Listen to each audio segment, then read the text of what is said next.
Stay true to value, explore global literary treasures. Hi there, this is Sally's Book Insights. Today we're exploring the book, The Data Summit. When it comes to data, many have grown accustomed to the term big data. Since entering the 21st century, automated data recording has become ubiquitous with IT advancements. Humanity discovers new knowledge and creates value through analyzing massive data sets. Before big data era, we experienced 2 centuries of small data age. Unlike big data, that era relied on active measurement with limited scope and processing. Though modest, it created miracles and shaped data culture. Today's featured less than the Data Summit. This book chronicles America's data culture through historical events, revealing data-driven governance. It inspires us to consider overtaking competitors in big data era and leading new revolutions. Author Tu Zipei, former Alibaba VP, and renowned information expert, graduated from top CS institution, Carnegie Mellon University, to pioneered big data research and popularization in China. The Data Summit, this 270,000-word book, will be presented in 2 parts. Part 1, How Data Helped General Sherman Win Civil War and Made Gone with the Wind box office success. Part 2, September 11th, Accelerating Data Transparency and Rodent's Role in Smart Cities. So first, let's explore the small data era. This section examines political and commercial impacts of data, starting with U.S. Census, modern society's infrastructure like utilities and railways, more accurate census data, better decisions for policymakers. Census was constitutional from America's founding. Founders like Washington and Adams believed data ensures equal power distribution through population clarity. Back then, census relied solely on door-to-door surveys. Thus, in 1790, America conducts decennial census to allocate House seats based on population. Another political role emerged during the 4-year Civil War. Few knows census data ultimately decided the war's outcome. The Civil War began April 1861, with North gaining advantage only by September 1864. Northern forces launched massive two-front offensive. General Sherman's march to the sea severed enemy connections.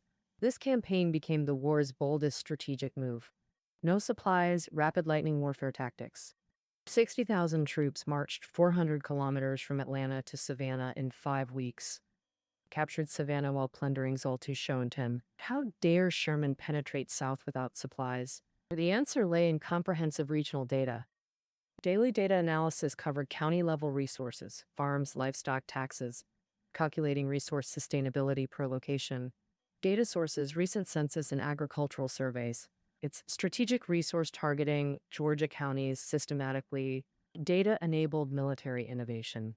Data-guided logistics ensured calculated foraging success. Historically termed the March of Destruction, Tzipei reinterprets it as the Data March. General Sherman's legendary confidence stemmed solely from data's power. Civil War data applications evolved into commercial trends. Now let's explore data's commercial impact. Cost-benefit analysis became fundamental decision-making methodology in 20th century America. 1970s Pinto controversy brought data quantification to public attention. 1960s. Ford produced compact Pinto to counter Japanese or German imports, priced under $2,000. May 1972, Pinto collision caused fatal explosion. 1 dead, 1 severely burned. Survivors sued Ford in landmark case. Investigator Dowley exposed 500-plus similar fires due to rear-mounted fuel tank design flaw. Tank placement behind rear axle caused leakage upon impact. Dowey revealed Ford's prior knowledge without corrective action. Decision based on cost-benefit analysis calculations. $11 per vehicle fix versus 12 million vehicles. $137 million total cost. Prevention estimate, 180 lives saved. $200,000 per life valuation, made total benefit under $50 million. Ford opted against safety modifications. How is 200,000 human life value determined? Can life be priced? Ford faced public outrage over valuing lives at $11 per car. Critics labeled Ford a heartless corporate machine amidst media storm. Ford defended Pinto met safety standards with average accident rates. Data-driven defense explanation. Data showed mid-range safety ranking among similar models. $200,000 valuation had regulatory basis. Calculation derived from NHTSA's life valuation metrics. Court rejected defense. Awarded $2.5 million compensation plus $3.5 million fine. Judgment cited Ford's safety negligence in design production. Ford deserved this legal defeat, but should society price human life? Quantifying life value remains unavoidable societal challenge. Quantification reflects progress despite moral complexity. Priceless life works morally but not practically. Accident compensations require concrete figures. Pinto crisis tested ethics while advancing quantification practices. Joe's scandal, America refined cost-benefit analysis applications. By 1980s, CBA became fundamental U.S. government decision tool. Reagan and Clinton mandated CBA for federal decisions. Manufacturing transformation data integration. Two legends, polling pioneer Gallup and Japan's economic architect.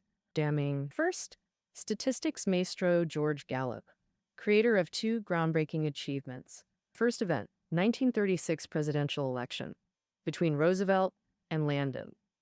A major pollster surveyed 2.4 million Americans with massive effort, predicted Landon's victory while unknown Gallup used scientific sampling with 5,000 respondents to accurately predict Roosevelt's win.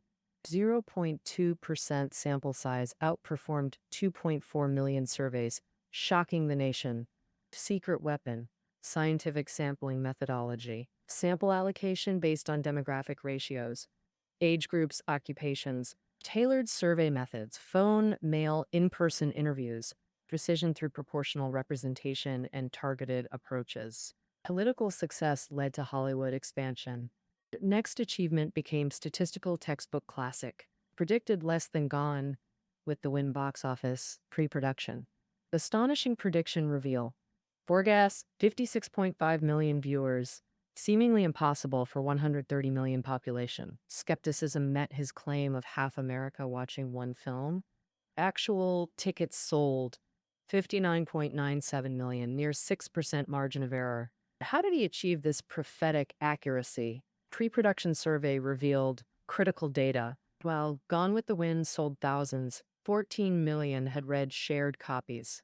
Modern terms, super IP driving box office confidence. Cultural phenomenon, guaranteed audience turnout. When production began, internal disputes emerged among filmmakers. Should it be single or two-part? What's the ideal runtime? Black and white or color? Cast British actress Vivian Leigh. Marketing focus and casting decisions were delegated to Gallup.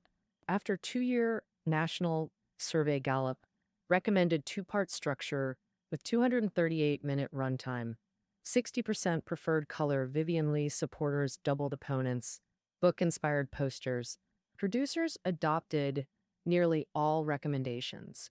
Gallup projected 56.5 million viewers. 1939 release saw nationwide sellouts as predicted. Post-release marketing followed Gallup's ongoing surveys.